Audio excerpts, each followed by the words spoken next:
Welcome back to another episode of Life in Canada with me, your girl Amanda. I'm Amanda, and I provide you all with tools and resources that you will need in moving to Canada, life in Canada, and achieving your Canadian dream. Before we go into the video, hit the like button, hit the subscribe button, go and share it with your friends, share the plug, and let us all come and hear about my study permit application for Canada. Forward to that, roll intro.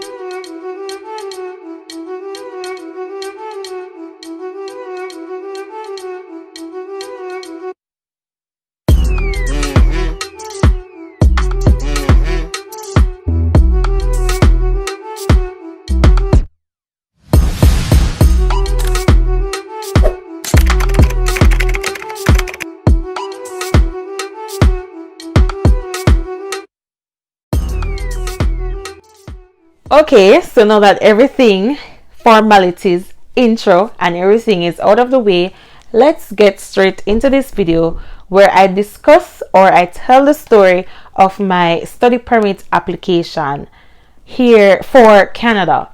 Now, I want to point out something. I really did not do something that I was supposed to do, and so the purpose of my channel is to fix that for you guys. So personally, I did not do any rigorous search and hunt down schools and look at cost of living for provinces and say, okay, I honestly did not do that. I did not follow through, and so I'm stuck here in Ontario.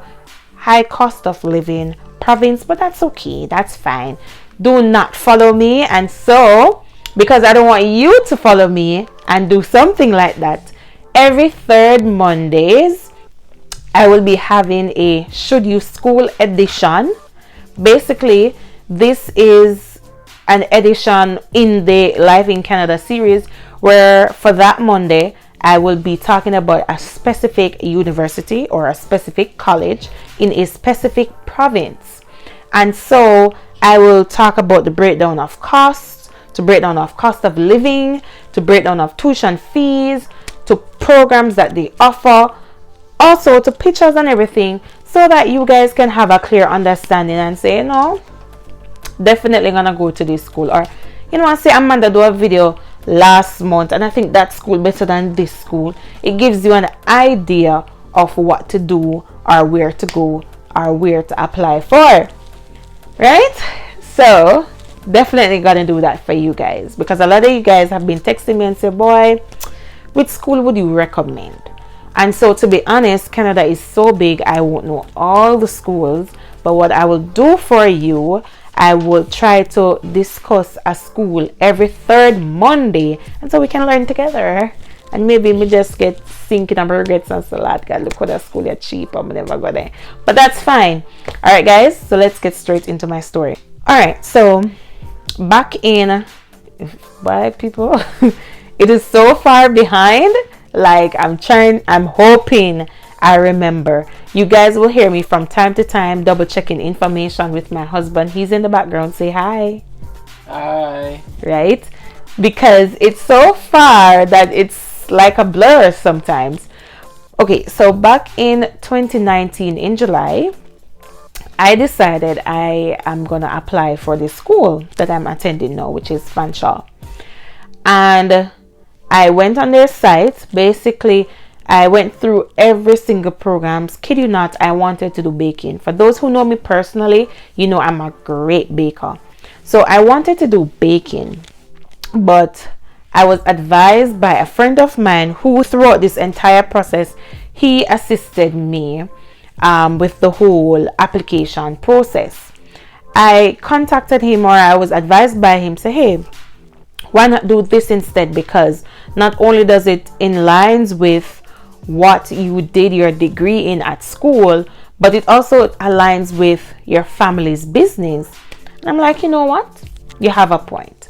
It is same in the hospitality industry. It's just not baking, right?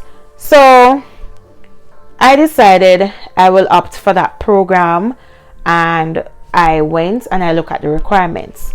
Now, every single school or every single program have different requirements. So the requirements was for that is I would have had to have a bachelor's degree, which I did. Yay! Congratulations! And I would have to give them my transcript. Alright, fine. So I went, and I used to go to UTech, by the way. Big up Knights, all the Knights people in the house. Hey, what is a UA? A joke. Anyways, so I went to UTech, and I physically went to, visited the campus, because bad to bad, you can't do no business with UTech over the phone. So I went up there and I said, listen, XYZ ABC, and I put in for my transcript, and I think I did Express. I don't remember the cost, but I think I did Express. I think it was $2,000 or $1,500, but I did Express.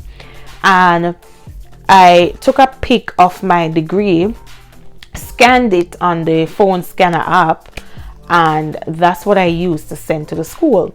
So the school has a portal that allows you to apply. As I said, every school is different.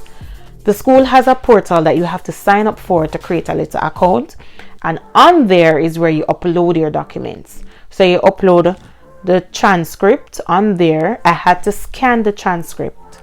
It wasn't something to be mailed at that school. As I said, every school is different. So I scanned the transcript when I got it back from UTech, and I scanned my degree. Also, my application attracted a fee of $100. Yes, 100 Canadian dollars. Now I paid that directly with my debit card and sent it off. Naturally, you would have filled out a name and and I sent off that application. I applied for that first week of July, the Friday. And I was there and I sent it off, and I said, send you off in Jesus' name. Acceptance in Jesus' name. Yep. And I was there, on Saturday past, it's a weekend. By the way, hey, this was not Corona. I need to say that. So please do not use my story and judge now. Corona was nowhere near anywhere at this point. July 2019. Stay focused. So Saturday came, Sunday, Monday came. I'm saying, Lord Jesus, woof, Monday done. And I'm like, oh my God, what's happening? Like, I'm not hearing anything. And then Tuesday, I was there on my computer. I don't remember what I was doing. Probably I was editing a video. And I saw an email. And the email basically is saying that there's something to check on the web advisor, because that's what they call it. So I'm like, go over there now, guys, and I signed in and everything, and whoop! You have been accepted into this institution for intake. By the way, it was July, and I applied for the following year, May 2020 intake. So I applied to start summer. Bam. So they said, yes, you get through and but in order to keep your space, you have to pay 20% of the tuition. And you think that did bad? In 1 month. So they gave me a month deadline to pay 20% of my tuition to save my space. But because I got accepted and everything, I was happy, and homegirl was happy, and so let's count it. So it took them 3 days. So I applied Friday, Monday, and then I got response on the third day, the Tuesday. Never forget to say I'm accepted. So now I'm like, okay. So the first hurdle, soft, that good, that not bad. Girl get accepted for school, and so now it's time to apply for my student visa. So of course, naturally, anybody would have been nervous, because I've been hearing stories, I've been seeing where people saying, oh my God, they got rejected on this basis, on that basis, and I'm like, oh my God. I'm not gonna lie, for the entire process I was nervous as I was nervous. So what I did, okay, so the school said, listen, you have a month to pay 20% of your tuition. So within that same month of July, I also used that month to gather my documents to go apply for my visa. In gathering my documents, I began to fill out my application form, my family information form. I printed out the acceptance letter from the school. I still had the transcript from UTech. I still had my scanned document of my degree. I also went to take my photos, my visa photo, what do you call it? Passport size photo. Cheers. Yeah. And I also had to do my police record. Now, people, I cannot stress this enough. Do not submit your application without your police record. Now, it's up to you on which one you wanted to do, but I just wanted to do this process quick and fast because at the time I was told that the process took 6 to 8 weeks, and I'm like, listen, I want to apply next month for my visa, which is August. So I did express police record as well, and I don't remember, I think it was $6,000 for that, and that's what I did. Also, in preparation, you have to do a statement of purpose or a letter of explanation. I also wrote that down and print it off as well. Also, in submitting my application to show that I have ties to Jamaica. At the time, my husband, no, he wasn't my husband then. He was my little boyfriend. But yeah, to prove this, I had downloaded the statutory declaration form and had it witnessed and signed by the Justice of the Peace. So I presented that as well. And also to prove that I'm leaving my daughter behind as well, I had to do a copy of her birth certificate. So much documents. I had tons of documents with me to support my case. As I said, my statement of purpose was saying that XYZ, this is why I'm doing what. By the way, guys, you may be saying, oh my God, she's talking the story so fast. All these documents, all these processes, stay tuned for next week and onwards. I will be going through them one by one. So that means if I'm talking about the statement of purpose, I'm talking about the statement of purpose. I'll be going through it, details, first stanza, second stanza, right? So I basically gathered my documents, every single thing. The next thing to work on was the bank statement. Now, the bank statement, basically, I had to show my tuition for a year, and I had to show that I can sustain myself for a year. And that's what I did, and I submitted it, and I sent it off in Jesus' name, the August. Yes, the August. Now, before sending it off, I had to pay for the student visa. The student visa costs $150, still $150 up to today. That's good. And I did not do a biometrics. The reason I didn't pay for a biometrics because I already did my biometrics, because I am already a valid visitor's visa holder. Now, when you do that, you would have already done your biometrics, and biometrics last for 10 years. So whatever business you're doing with them, it is valid for 10 years, so you won't have to keep doing it again, you know. So the fact that I had a visitor's visa, which is still valid, I wouldn't have need to do biometrics. But biometrics is like $85. I don't know if it has raised now, but at the time it was $85. And these are all in Canadian dollars.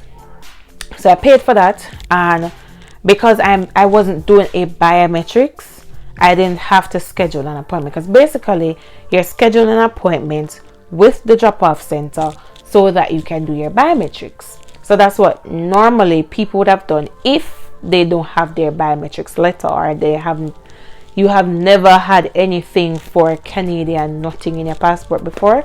You'd have had to pay for your visitor's visa, your biometrics, and schedule your appointment. Anyway, so I said, all right, tomorrow I'm going. I said, no, the next day I'm going. So I told myself, okay, fine. This is the day that I'm going, and I hope to get all the documents by this day, which I did.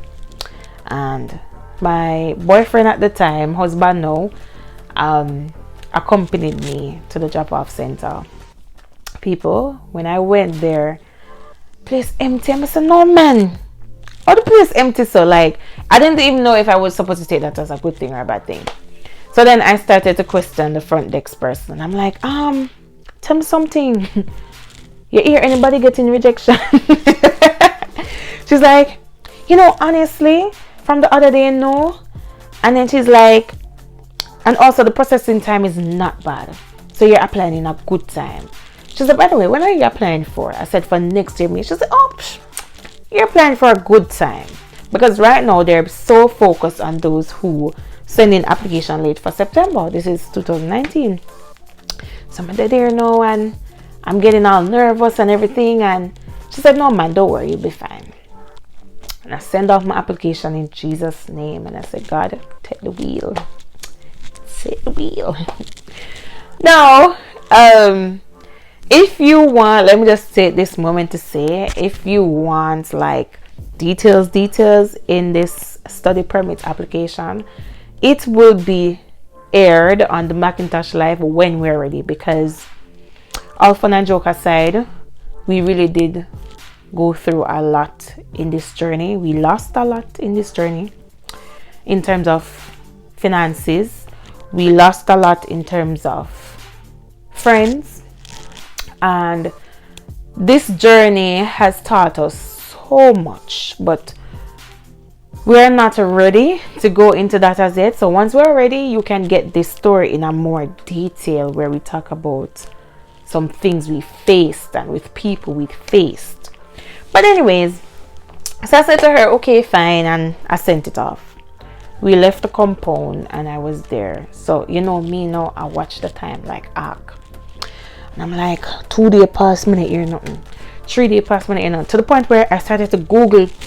Every day I live on Google, and they have some threads where people would ask questions. I may follow the threads. I may say, but the person said them get through this at time a lot. Jesus, boy. I started to go crazy. Like, literally. So, I was there, and so till at this moment, I say, you know what? Let me, like, this is like day 5. I said, listen, let me just not watch out for my email. When it come, it come. It was hard for me to do that, to let go and do that, but that's what I did. Until I was there, and my husband said to me one day, you check your email? I'm saying, I'm gonna really check my email more, so because whatever. By this, before that, I'd gotten an email from them stating that they found my biometrics letter. I think that I got that email about day 3 or so. So anyways, I don't remember what day this was that he asked me if I got the letter, and I said, if I check my email, and I said, no, I'm not really checking. I said, check it, man. I'm saying, and he said, no, man, check it, man. But he honestly never knew. He was just telling me to check it. People, when I went into my email, I saw the email was sitting there for like about 2 days. So basically, I got an email from them on day 8. And that email said, my name, your study permit is approved. I'm like, this has been sitting in my email for like 12 days, and I did not know. Thank you, hubby, you know. Day 8. So this is like, I kid you not, this is 8 days. It took 8 business days, kid you not, for me to get the approval. And I'm like, woo! People, you know, a glad bag bus, my glad bag bus right through, like glad bag bus. But then I got through from August 2019, and I wanted to tell the whole world. I wanted to shout it out on top of the world. But guess what? I did not say a word in English to anybody. The only persons who knew were like my little boyfriend at the time, my daughter, my mom, my dad, my sisters. That's it. I didn't tell anybody. I didn't even pinch a close friend and say, hey, XYZ. Because to be honest, I wanted this move to be not jinxed. I really did not want to jinx it. I really did not want to be too happy, because there's a thing when you're too happy, then you get and yeah. I really did not want any of that happening. So I said, you know what, let me lay low.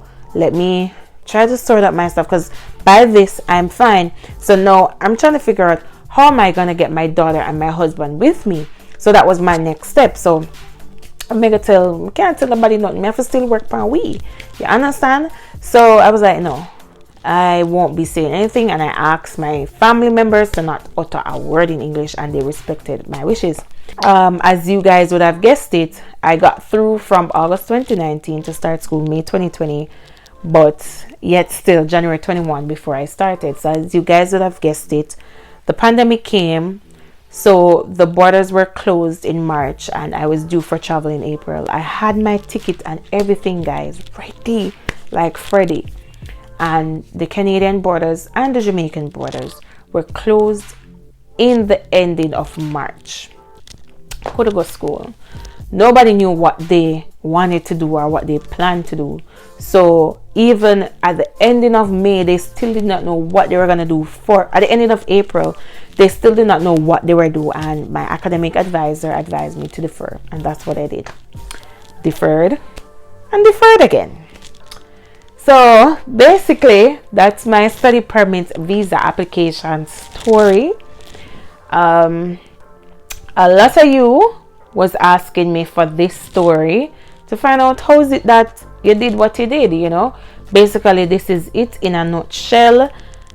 Stay tuned next week and weeks after that, where I go into intricate details, where I help you to fill out those application forms, where I try to give you ideas and ways and means of which school to attend, how your application should be, what ties you can give, stuff like that. Stay tuned for next week and more, and stay tuned for this Friday for another Brata video. Yes, Brata videos are meant to be fun. I'm sorry if it is all inside for now. Well, not really, but as soon as them let me go, yeah, I can show you outside. Thank you guys so much for staying with me. I really appreciate it. Thank you all for supporting me, and for those who have been reaching out to me, I see your messages. As I said in last week's video, that I will be answering your questions in the form of a video. So yes, send those questions in, send them to my email, send them to my DM, comment down below with the questions. I'm going to be answering everybody in the form of a video, so we all can benefit from each other's questions. Thank you for supporting me. Thank you for sharing my channel. I love you guys. Bye. See you next week.